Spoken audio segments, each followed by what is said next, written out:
Anti corruption bureau की team ने आज बिश्नाह तहसील में रिकॉर्ड की जांच की। एसीबी के डीएसपी लक्ष्मीकांत की अगुवाई में एक टीम आज शाम बिश्नाह तहसील पहुंची और रिकॉर्ड की जांच करने के बाद कुछ फाइलें अपने साथ ले गई। इस दौरान ना किसी को तहसील के भीतर और ना ही बाहर जाने की अनुमति दी गई। इस जांच में क्या कुछ निकलकर सामने आया है, इस बारे में एसीबी द्वारा फिलहाल आधिकारिक बयान जारी नहीं किया गया है।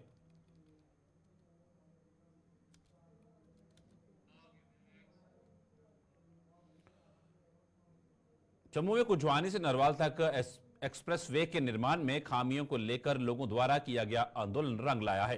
केंद्रीय सड़क परिवहन मंत्री नितिन गडकरी ने national highway authority of India को इन खामियों को दूर करने के लिए दिशा निर्देश जारी कर दिए हैं। सांसद जुगल किशोर शर्मा ने जम्मू में आज एक प्रेस कॉन्फ्रेंस के दौरान बताया कि जम्मू से भाजपा नेताओं का एक शिष्टमंडल ने दिल्ली में नितिन गडकरी से बैठक की थी, जिसमें national highway authority of India के प्रतिनिधि भी मौजूद थे। करीब 4 घंटे तक चली इस बैठक में मंत्री ने नितिन गडकरी ने national highway authority of India को जल्द इन खामियों को दूर करने के निर्देश जारी कर दिए।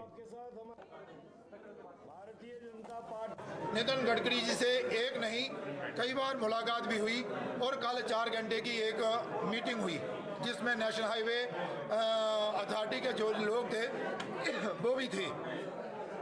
और ये 4 घंटे की एक के बाद एक मीटिंग के बाद हम इस निर्णय पर पहुंचे कि नितिन गडकरी जी ने ये फैसला लिया कि यहाँ पर ये जो दीवार है ये नहीं बनाई जाएगी, दीवार के बिना ही रोड बनाया जाएगा, जिससे कि जम्मू और जम्मू के आसपास का जो क्षेत्र है ये सुंदर रहे और जम्मू को बांटने का काम ना किया जाए। और बहुत ही खुशी पूरे जम्मू शहर के लोगों को होनी चाहिए और है भी कि हम इसमें कामयाब रहे हैं। मैं देवेंद्र सिंह राणा साहब, हमारे विक्रम जी, श्याम जी और विशेष तौर पर हमारे जो प्रदेश अध्यक्ष हैं रविंद्र रैना जी, तरुण चुग जी जो प्रभारी हैं और कविंद्र गुप्ता जी, अरुण जी, सब लोगों का आभार प्रकट करना चाहता हूं कि सब ने इसके लिए काम किया, अपना समय दिया और जो कि आज हमें कामयाबी प्राप्त हुई है। मैं नितिन गडकरी जी का आभार प्रकट। इस बार 6 अगस्त से शुरू होने जा रही बाबा बूढ़ा अमरनाथ जी की यात्रा के मद्देनजर पुंछ में आज एक अहम बैठक का आयोजन किया गया। पुंछ के डीसी चौधरी मोहम्मद यासीन की अगुवाई में आयोजित इस बैठक में यात्रा को लेकर कई अहम फैसले लिए गए और साथ ही साथ इसके लिए किए जाने वाले इंतजामों पर भी चर्चा की गई। बैठक में पुलिस प्रशासन के अधिकारियों के अलावा सिविल सोसाइटी के सदस्य भी मौजूद थे। सिविल सोसाइटी के सदस्यों ने यात्रा के सुचारू रूप से संचालन के लिए बैठक में कई सुझाव रखे। डीसी ने बताया कि यात्रा के लिए सभी इंतजाम प्रशासन की जिम्मेदारी है और इस बार मंदिर के गर्भगृह से आरती का लाइव प्रसारण करने के इंतजाम भी किए जाएंगे। जी, आज हमने श्री बूढ़ा अमरनाथ यात्रा 2024 की इनॉग्रेल मीटिंग रखी थी और वैसे तो प्रिपरेशंस शुरू हो चुकी हैं।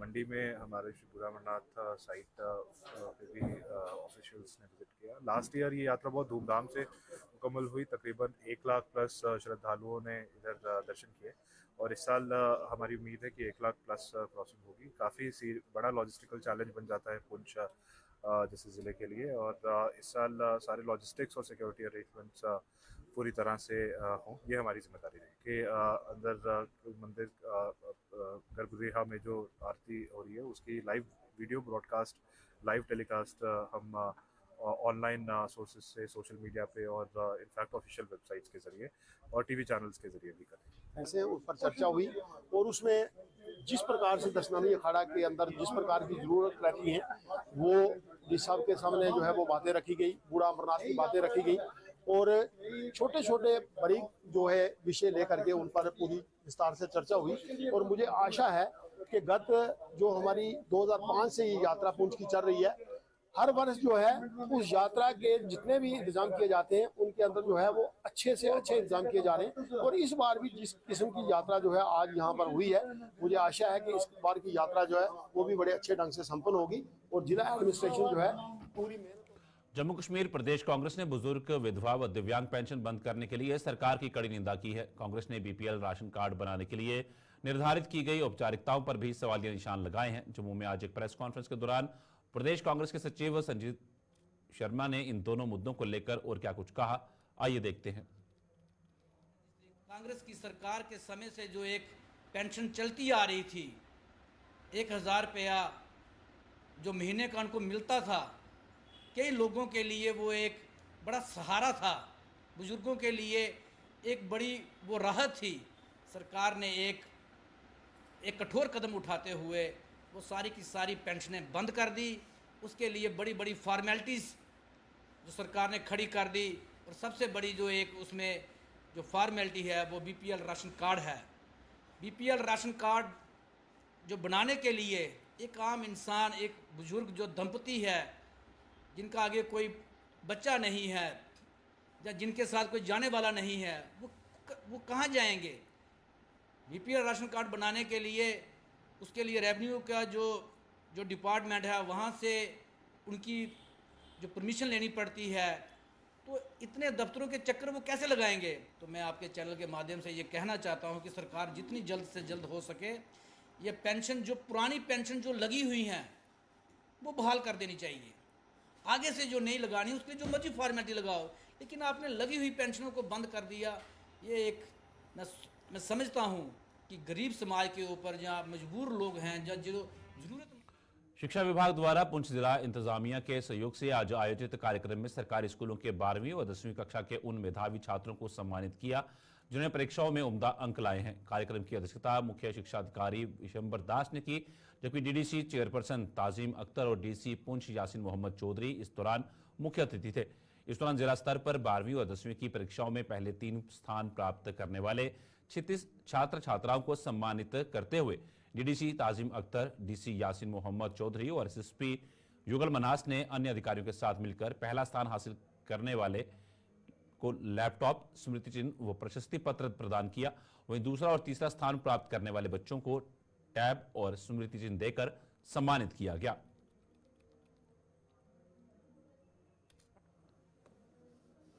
डीसी सर और सीओ सर की तरफ से हमारी पुंछ में फेलिसिटेट सेरेमनी रखी गई, जिसमें हमारे 10th और 12th के टॉपर जितने भी स्टूडेंट थे उनको आज इनामात से नवाजा गया है। तो मैं मुबारक देती हूँ उन बच्चों को भी जिन्होंने टॉपर किया है, और हमारी हमेशा बेस्ट विशेष रहेगी। और जितने भी स्टूडेंट्स हैं उनको यही रिक्वेस्ट है कि जितना हो सके अपना नाम और अपनी डिस्ट्रिक्ट का, अपने पेरेंट्स का नाम जरूर रोशन करें। आज जैसे हमारे डीसी सर ने लास्ट ईयर भी बच्चों को जो है फेलिसिटेट किया था, आज भी सेरेमनी रखी गई। तो इसके लिए मैं एडमिनिस्ट्रेशन को, सीओ सर को और एजुकेशन डिपार्टमेंट के जितने भी हमारे टीचर्स हैं उन सबको मुबारक देती हूँ, जिनकी मेहनत और काविशों की वजह से आज स्टूडेंट्स जो है पूरे हमारी डिस्ट्रिक्ट का नाम रोशन कर रहे हैं। हमने अभी 12th एग्जाम दिए थे और आज हमें अप्रिशिएट करने के लिए यहाँ पर बुलाया गया, हमारे जो मार्क्स आए थे उसके बेसिस पर, और हमें काफ़ी अच्छा फील हुआ, बहुत ऑनर्ड फील हुआ और हमें एनकरेजमेंट मिली काफ़ी अच्छी, ताकि हम आगे भी ऐसे फर्दर अपनी स्टडीज़ को कंटिन्यू कर सकें। यहाँ पर DC sir, CO sir, principal सभी आए हुए थे, सबने मिलकर हमें काफ़ी अप्रिशिएट किया है और हमें गिफ्ट्स वगैरह, प्राइजेस वगैरह दिए हैं। अब मैं 12th क्लास जो अभी सेशन आ रही है उनको जस्ट एक छोटा सा मैसेज देना चाहूँगी कि अपने आप को ओवर स्ट्रेस मत करना, जस्ट नॉर्मल ही है, 12th क्लास ही है, जस्ट उसमें आप बस कंसिस्टेंट रहो, 5-6 घंटे रोज़ पढ़ो, जस्ट कंसिस्टेंटली, स्ट्रेस लेने की ज़रूरत नहीं है, सब हो ही जाता है।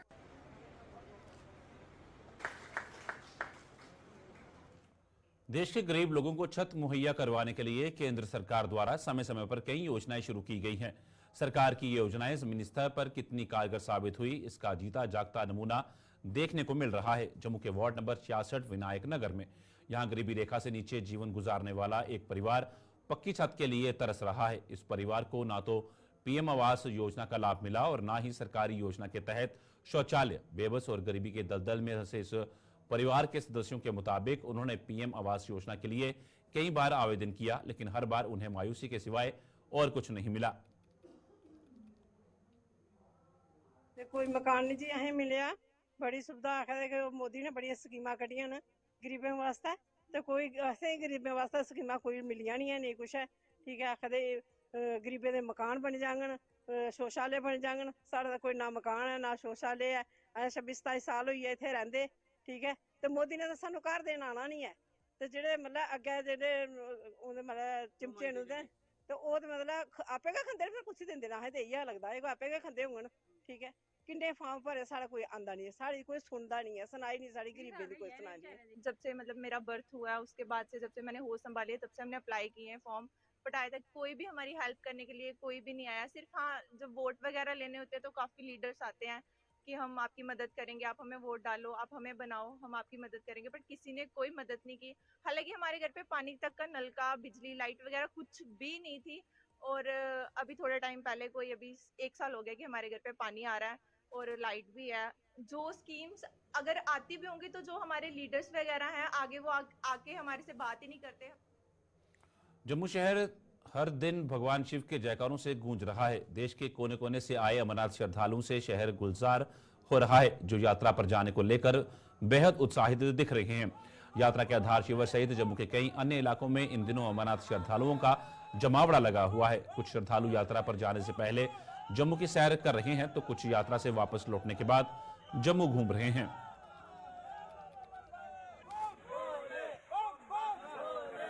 हम भोले बाबा का धन्यवाद करेंगे कि उन्होंने हमें यहाँ पर बुलाया है और हमें अलग अलग प्रकार के नज़ारे देखने को मिल रहे हैं। हमें बहुत एक्साइटमेंट है कि हम उनके दर्शन करके अपना जीवन धन्य करेंगे भोले बाबा का। ये केंद्र सरकार का जो सुविधा है और हर जगह रास्ते में बारिश वगैरह वगैरह सब कुछ मिलता करता रहता है। फिर भी जो यहाँ से प्रशासन की जो सुविधा है केंद्र सरकार की, हम उनका बहुत बहुत खूब आभार मानते हैं। और बर्फानी बाबा से केंद्र सरकार और जो जनता सेवा करी है उनके लिए खूब खूब धन्यवाद भगवान से मांग रहे हैं। और हंसी खुशी भगवान सबको देवे और भारत देश का और प्रगति करे, यहाँ वालों का भी और प्रगति करे और सबको सुख शांति देवे, ऐसा हमारा भगवान से प्रार्थना है बाबा अमरनाथ जी से। भोले बाबा से यही मांगे गए हर एक के लिए, पहले समाज के लिए और भारत देश के लिए, कि पहले उन लोगों को जो उनकी मनोकामनाएं पूर्ण करे और खुशी समृद्धि सुख समृद्धि उनको देवे, और बाद में हमको सुख समृद्धि और संपत्ति सब कुछ देवे। पहले जो जितने भी यात्री आ रहे हैं उन यात्रियों को सबको जो मनोकामनाएं पूरी करे बाबा अमरनाथ। और जो यहाँ का प्रशासन है, केंद्र सरकार का जो प्रशासन है, उनसे हमको बहुत खुशी और आनंद है, जो सेवा में कदम कदम पे हर किसी यात्री की लंगर की सुविधा है, कदम कदम के खाने पीने की व्यवस्था है, दवा मेडिकल वगैरह वगैरह सब सुविधा है सर। सुरक्षा के कड़े इंतजाम है, जगह जगह पर लंगर लगाए गए हैं और प्रशासन का बहुत भरपूर साथ यहाँ पे दिख रहा है। और देखा जाए तो एक अलग उत्साह और उमंग के साथ भोले के भक्त यहाँ पर झूमते हुए, चलते हुए और भक्ति में मगन होते हुए बाबा के दरबार जा रहे हैं, बाबा बर्फानी के दर्शन के लिए। आगे पीछे सिक्योरिटी फोर्स साथ में जा रही है। कहाँ के रहने वाले हैं सर? जीवल बस स्टैंड की तरफ से।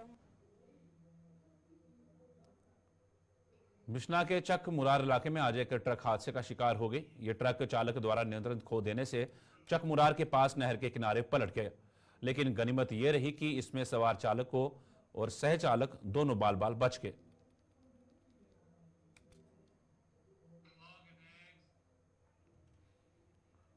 देश भर में वातावरण को साफ स्वच्छ रखने के लिए जहां स्वच्छ भारत अभियान चलाया जा रहा है, वहीं करोड़ों रुपए खर्च करने के बावजूद भी इस अभियान का अधिकतर जगहों पर कोई असर नहीं दिख रहा है। बात करें अगर आरसपुरा के बड़ियाल ब्राह्मणा की, तो यहां सूर्यपुत्री तवी के किनारे को ही डंपिंग यार्ड बना दिया गया है, जहां आरसपुरा के इलाके से गंदगी लाकर यहां डंप की जा रही है। इससे सूर्यपुत्री को दूषित हो रही है, साथ ही साथ आसपास रहने वाले लोगों पर भी बीमारियों का खतरा मंडरा रहा है। और तो और किसान वर्ग की फसलें भी खराब हो रही हैं, जिनकी माने तो प्रशासन के अधिकारियों को बार बार अवगत करवाने के बावजूद भी उनकी सुनवाई नहीं हो पा रही है। का पठा डंगर ना खांदे ना मुश्क आंदी है डंगरां नूं, अस किस तरह दुध कढना है का पठा तेनों पता किस रेट दे असीं लेने डंगर ना खाण, साडा तो सत्यानाश होगा। माने 2-2 लाख दी मांझ लियानी है ते मगर पट्ठे ने कहा ते असीं ते मर गए भोपा पावांगे, असीं पट्ठे दी क्या जरूरत लेगी। ये गंद कौन सुटदा है? ये गंद शहरों आंदियां गड्डियां जनाब, ये गड्डियां आंदियां फड़ो फड़ लोद के ते चल जांदे नड़ जांदे। असीं 2-3 दफा इन्हां नूं समझाए हैं, वो फड़ो फड़ आवे गड्डियां लोद के चल जांदे। ये गल है साडा भी कोई असीं भी डंगर रखे दे, साडे डंगर कोई रही होनी चाहिदी है। डंगर मक्ख माने मुश्क में डंगर खड़ोते नहीं पे, असीं जिम्मेदारों को घाह जमीनां लेइयां होना चाहिए कि हमारी ज़मीन है इधर, ना इधर सब्जी होती है, छड़ी मक्खी मक्खी गांदे इधर फेंक रहे हैं। बताओ हम क्या करें, इतने दुखी हो गए क्या नहीं बात। थोड़ा बहुत इनको बोलो सर, क्या करें अब हम।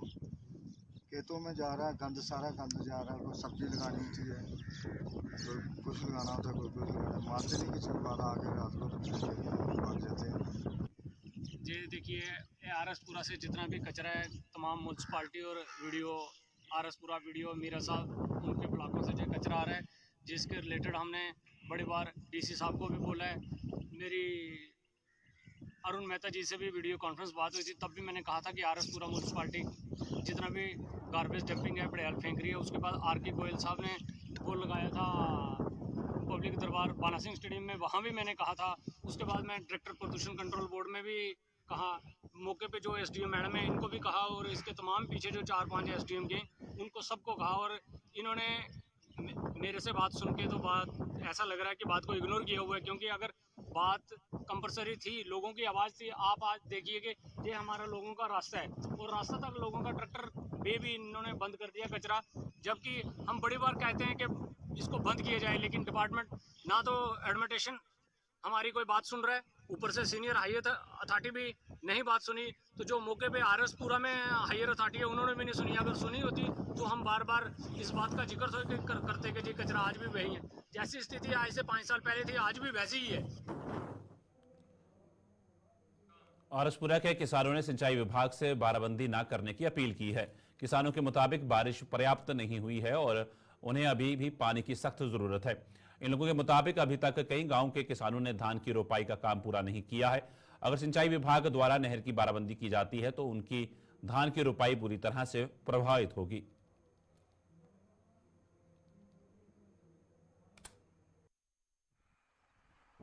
अपने किसान भरावां दी एहो मांग है जनाब एग्रीकल्चर के डिपार्टमेंट के जिहड़े चीफ साहब अगे और एक्शन साहब अगे असीं बेनती करने कि मेहरबानी करो कि बारिश अजे उन्नी नहीं पई जिन्नी पैनी सी, घट्ट हुंदी पई आ बारिश।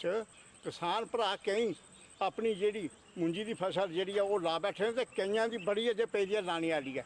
जिहड़ी नहर दी बंदोबस्त जिहड़ी बाराबंदी अजे नहीं करनी चाहिए, जे करनी है तो अद्धे नालों ज़्यादा पानी इधर छड्डिया जाए तो उधर भी छड्डिया जाए, अवल तो करनी नहीं चाहिए। क्योंकि मेहरबानी करके साडी यही बेनती है चीफ साहब अगे और एक्शन साहब अगे कि मेहरबानी करो नहरां दी जिहड़ी अजे जिहड़ी बारबंदी है नहीं होनी चाहिए। कोटली तो लाके तो दलवैर तक, कोटली मियाँ फतेह तो लाके दलवैर तक अगे बार्डर तक अजे किसान भरा अपनी अपनी जिहड़ी लाभ नाल मुंजी लांदे पे ने। शुक्रिया, जय हिंद। सर इधर साढ़े एरिए च बहुत बड़ा नुकसान, इधर रस्ते बंद हो गए लोगों के, अज पानी बिल्कुल नहीं है ही नहीं है, बारिश हो ही नहीं है। ऊपर तो बारिश बड़ी हो रही है पहाड़ों च, तो पानी की कोई कमी नहीं है सरकार अगे। सानू ये कि इधर पानी छड्डिया जाए कि जेडे लोगों के खेत रह गए ना वो लगे जान। अगर और एक हफ्ता नहीं लगे जाएंगे तो कोई ट्रैक्टर तो दूई लगी दी मुंजी चो लंघन नहीं देगा। इस करके सरकार अगे बेनती है कि नहर बंद नहीं की जाए, थोड़ा थोड़ा पानी जरूर दिया जाए। बिश्नाह के गांव चक जरला के लोगों ने जल शक्ति विभाग के खिलाफ जोरदार प्रदर्शन किया। प्रदर्शन की अगुवाई कर रहे पूर्व सरपंच जितेंद्र सिंह ने बताया कि जल शक्ति विभाग ने गांव में पीने के पानी की पाइपें जरूर बिछाई थी, लेकिन अभी तक लोगों को पीने का पानी की आपूर्ति नहीं की गई है, जिससे लोग गंदा पानी पीने को मजबूर हैं। उन्होंने कहा कि जल शक्ति विभाग का पानी लोगों को मिलने के बजाय गांव की नालियों में बह रहा है, लेकिन इसकी ओर जल शक्ति विभाग कोई ध्यान नहीं दे रहा। उन्होंने जल शक्ति विभाग के लापरवाह अधिकारियों के खिलाफ एफआईआर दर्ज करने की मांग की है ताकि उन्हें सबक सिखाया जा सके। अभी आपने देखा है कि कैसे जो साफ पानी है वो गंदी नालियों में जा रहा है, और कई बार आपने भी ऐड देखी होगी, हम लोग भी देखते हैं टीवी में कि जल की बूंद बूंद बचानी चाहिए, टूटी खुली नहीं छोड़नी चाहिए। ये सही बात है, हम भी इसको मानते हैं और लोग भी हमारे इस बात को मानते हैं। लेकिन जो डिपार्टमेंट है पीएचई डिपार्टमेंट, जिसकी जो ड्यूटी लगी है, जिसके मुलाजम को गवर्नमेंट करोड़ों रुपया तनख्वाह देती है, उनकी हालत क्या है जी अभी आपने देखा है कि कैसे साफ़ पानी जो है वो गंदी नाली में बह रहा है।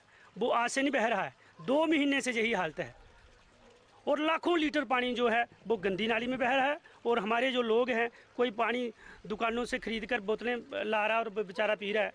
तो ये जो लाखों लीटर पानी पीएचई डिपार्टमेंट के जहाँ के जो जेई हैं, एडब्ल्यू हैं, इन्होंने ख़राब किया है। हम आपके माध्यम से एडवाइज़र से और कमिश्नर सेक्रेटरी से पूछते हैं कि आप क्यों नहीं इनको पूछते हो, इनको हर्जाना लगाइए। इन्होंने लाखों लीटर जो पानी ख़राब किया है, इसका हर्जाना इनको लगना चाहिए, इन पर जुर्माना, इनके खिलाफ एफआईआर होनी चाहिए कि लोग पानी को तरसें और ये गंदी नाली में पानी बहाएं। आपने देखा ही इधर आके कि कैसे गंदी नालियों में पानी है जो बह रहा है। हम तो बूंद बूंद को तरस रहे हैं तो ये डिपार्टमेंट जो पीएचई डिपार्टमेंट पानी नालियों में क्यों बहा रही है? क्या हमें पानी की जरूरत नहीं है इधर? इनको आंखें देखी दिखाई नहीं दे रहा कि पानी कहाँ जा रहा है। हाँ, इनको देख नहीं रहे हैं। हमें ये आए थे पाइप आगे से बंद करने के लिए। हमने बोला कि पाइप मत बंद करो क्योंकि आगे भी है घर, उन्होंने पानी कहाँ से लेना है? कठुआ जिले के धार, दुगनो, होतर व देहोता सहित आसपास के इलाकों में आरटीसी की बस सेवा शुरू करने की मांग को लेकर इन इलाकों के एक शिष्टमंडल ने आज कठुआ के डीसी से मुलाकात की। इन लोगों के मुताबिक त्रिमली से लेकर देहोतों तक सड़क पर ब्लैक टॉपिंग का काम मुकम्मल हो चुका है, लिहाजा इन इलाकों में आवाजाही को और सुगम बनाने के लिए वहां आरटीसी की बस सेवा शुरू होनी चाहिए। लोगों ने बताया कि डीसी ने उनकी बात सुनी है और जल्द ही उन्हें राहत पहुंचाने का आश्वासन दिया है।